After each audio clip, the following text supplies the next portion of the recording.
Yes, brothers and sisters, welcome back to the channel. The latest is that Bobi Wine has withdrawn his petition that he has taken to the Supreme Court against the Electoral Commission as well as Yoweri Museveni. So out of the Supreme Court, what Bobi Wine wanted was for the court to recall for a re-election or a rerun. And he had listed over 26 grounds on which the Supreme Court should actually base to rule in his favor for a re-election. Now, there was a lot of overwhelming evidence that was presented by Bobi Wine to an extent that the courts of law, that is the under the Chief Justice, Justice Owini Doro, they decided that, oh, Bobi Wine, that is too much evidence. Please stop. Please stop. That is too much evidence. We no longer want more evidence. Give us just 50 affidavits. That is all we need. So over 200 more affidavits were actually blocked by the Supreme Court of Uganda. Now, you all understand that the court had 9 judges, and out of these 9 judges, one of the grounds that Bobi Wine listed is that 3 of the judges are Museveni's stalwarts. They are Museveni's cadres. They are part of his NRM party. The Chief Justice himself, known as Alphonse Owini Doro, he was one of Museveni's lawyers in one of the petitions between Dr. Kizza Besigye versus Yoweri Museveni. Alphonse Owini Doro was one of his lawyers. So there is a conflict of interest, and he has been given several appointments since then. To make matters worse, when Bobi Wine petitioned the court on February the 1st, a few days later, this same gentleman, the CJ, Alphonse Owini Doro, he went to an event, and because Museveni was the, he was the chief guest, he said that, oh, Mr. Chief Guest Yoweri Museveni, I would like to assure you that we are going to handle this case fairly, meaning the petition. Now, I didn't go to law school. I'm not a lawyer. I'm just a teacher, right?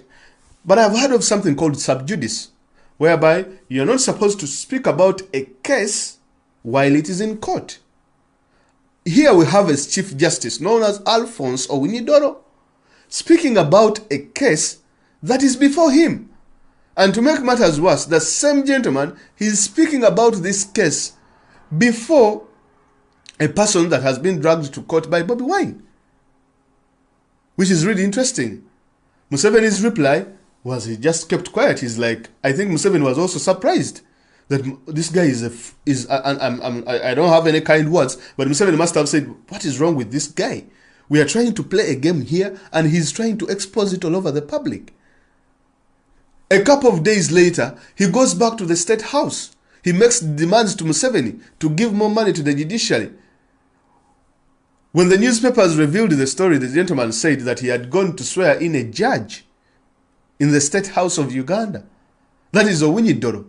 Owini Doro himself, he actually went out of his line and he took the wigs and coats of a Chief Justice and then replaced them with the robes of a lawyer. He must have thought that he had gone back in time. See that movie called Back to the Future? He must have, back in time, I think. He must have thought that he had gone back in time while he was defending Museveni. We saw all this on the screens, and Owini Doro came out. He said, within the courts of law, before Bobi Wine, and he became a lawyer for Museveni. He said that if Bobi Wine did not trust the courts of law, then he should go and do his plan B. That's the kind of arrogance that the Chief Justice actually used against Bobi Wine. Secondly, the gentleman said that he actually started defending Museveni in the courts of law. The things that he was saying were in direct competition with Museveni's 40-man team that he had hired to defend him. So that is the Chief Justice, the head of the entire team of judges that had been appointed by the justice system of Uganda. Now there is there are other judges on the panel that included the one gentleman known as Chibita, who was Museveni's former private secretary. He was also part of the judging team. a man known as Chibita. So you see there is a direct conflict of interest. These men have spent more time with Museveni than they have spent practicing the rule of law or practicing law in Uganda. The other gentleman was known as Muhangizi Ezekiel. Now this gentleman is directly related to Museveni's Minister for Security, known as Eli Tumwine. I don't know if I told you he's still the Minister of Security. But that gentleman, he is directly related. Now, you cannot tell me that these people can give us justice. When Bobi Wine told these people that please get off the panel so that we get a balanced team of people who are impartial, people who will not display that they are biased or have any conflict of interest, the entire judicial system went haywire. Bobi Wine's affidavits were blocked and things of that sort. The Chief Justice started throwing sharp words to Bobi Wine, whereas Bobi Wine was asking legitimate questions. The Chief Justice was just firing back. He was in a rage, in a very huge rage, firing back. We also understand that there is a day that Bobi Wine tried to petition the court on a Saturday, and they blocked him, saying that the court does not work on a Saturday. Yet, when Museveni tried to submit his responses on a Saturday, they said, oh, you bring the responses. Where are they? They actually went and picked the responses from Museveni's lawyers. So it is upon all that background that Bobi Wine said that, look here, guys, I don't think I'm going to get any justice from these courts of Uganda. What I'm going to do is I'm taking the petition out and I'm taking it to the court of public opinion. That is we, the people of Uganda. So the decision has been made. Now, there are so many people who have different views about the matter. Some people said, no, Bobi Wine should not have gone to court. Some people said he should go to court. So he decided to go to court.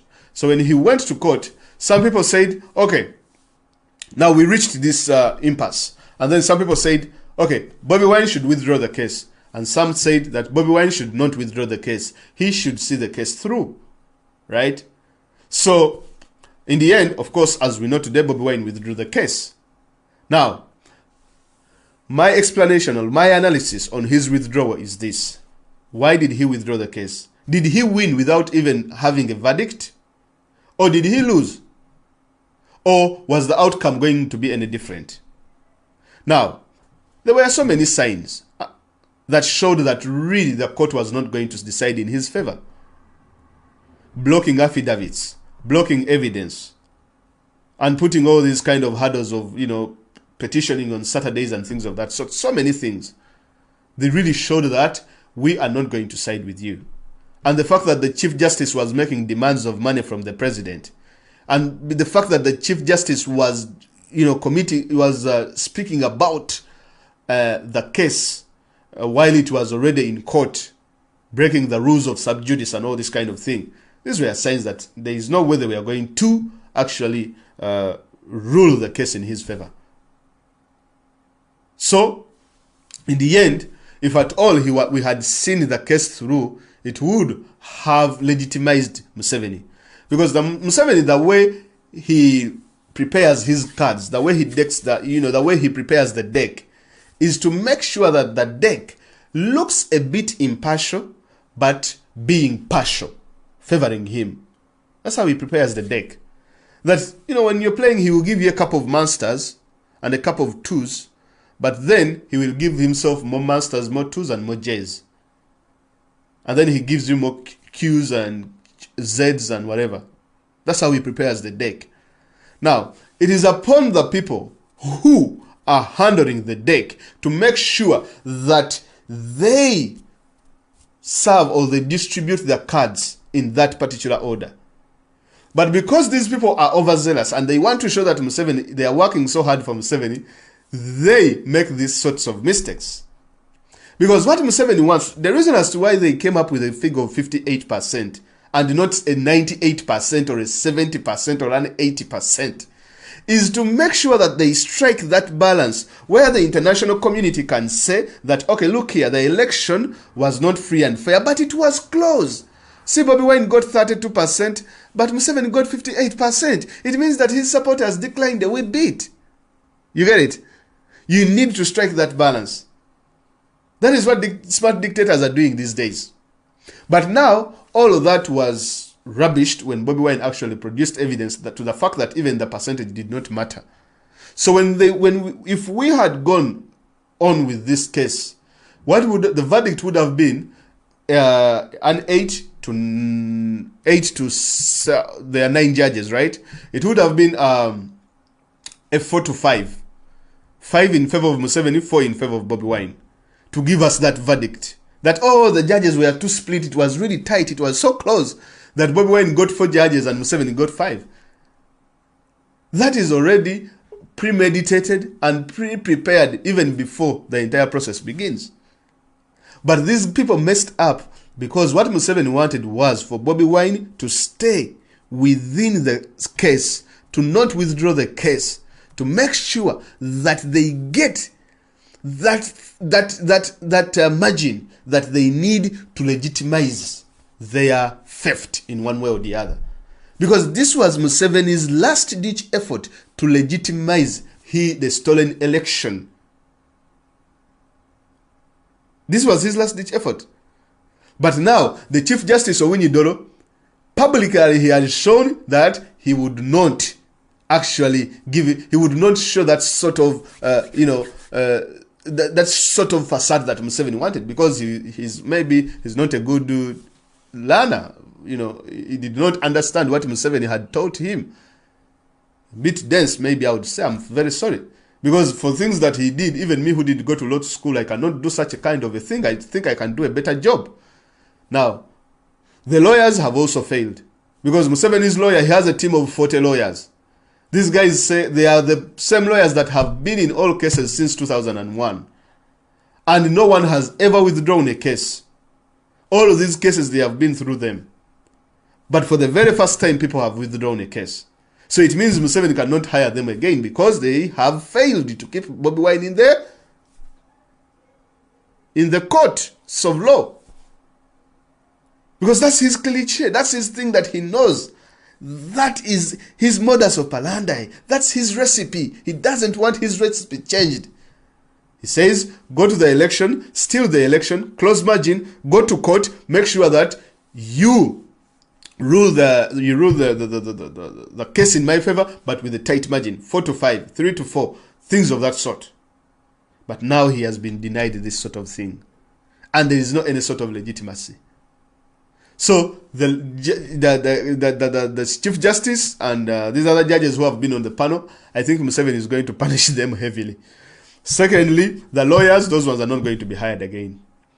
Now, the other thing is this, that most people are saying that, look here guys, we told you, don't go to the courts of law. There is nothing you will get out of there. And these are our brothers in the FDC, the likes of Semjunganda and all these other people. They are saying that, oh, don't go to the courts of law. Now, I, for one, Fazil, I never knew what an affidavit is.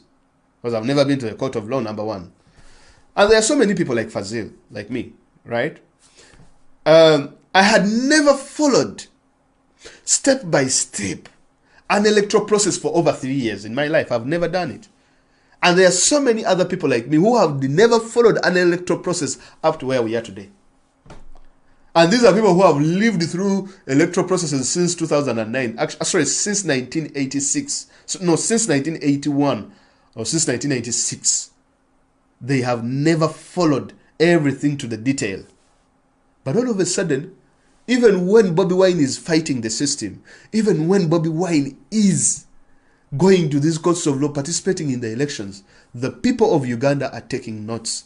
The people of Uganda are learning. The people of Uganda are internalizing what they are exactly fighting for.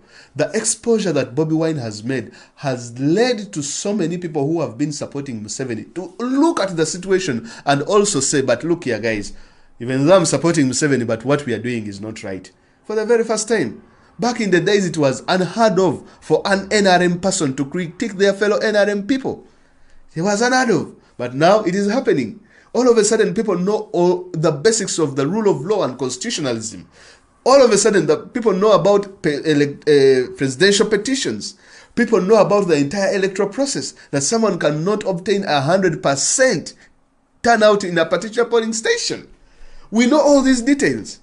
Now, I've told people, I would rather have 15 people who have internalized and understood what they are fighting for and what they are fighting against, than having 1 million people to march with me, but they do not know what they are fighting for. They do not know what they are fighting against. Just imagine finding people on the streets there and asking them, look here guys, let us go and fight.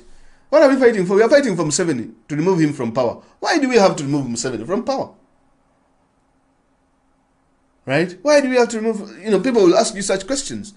Now all of a sudden, with the coming of Bobi Wine, people know that I go to fight for the restoration of institutions, to work for the people of Uganda, but not work for an individual. To work, to restore the Electoral Commission, to restore the principles and elements of democracy, and things of that sort. Now, there are some people who are joining the struggle just because of the impartiality, just because of the denseness that the Supreme Court of Uganda has exhibited in its, in its way of handling matters, rubbing shoulders with someone that you have gone to report in the courts of law, and the same judge who is in your case is the one rubbing shoulders with the person whom you have reported. The Kenyans have a saying: why do you hire a lawyer when you can buy a judge? The judges were already bought. So this was a show, it was a fight-off between Museveni's lawyers and the judges on who should be given money. You get it? So the lawyers have now said that they will give a penalty to Bobi Wine, that he has to pay for their costs and all their time and all this kind of thing. Actually, they won't. In fact, they wanted to see the case through, because everyone is trying to show his might towards Museveni. Museveni has never faced a withdrawal. That's why they don't know how to proceed from this moment on. And even when Bobi Wine does all these sorts of moves, he is still winning. I've told people that Bobi Wine's withdrawal of the petition, actually, he has won without even having a verdict. That is what it is. That is what it is. Why do you think it is the NRM? Why do you think it is Museveni's lawyers? Why do you think it is the Chief Justice that are going to be making a lot of noise and blocking the withdrawal and all those sorts of things? It is because they are not there to practice or not there to provide justice. They are there to cater for their own self-interests, and also to make sure that Museveni stays in power and caters for them as well. So that is what it is. So he has withdrawn the petition, but he has still won. So what next now after the petition, as I'm parting short?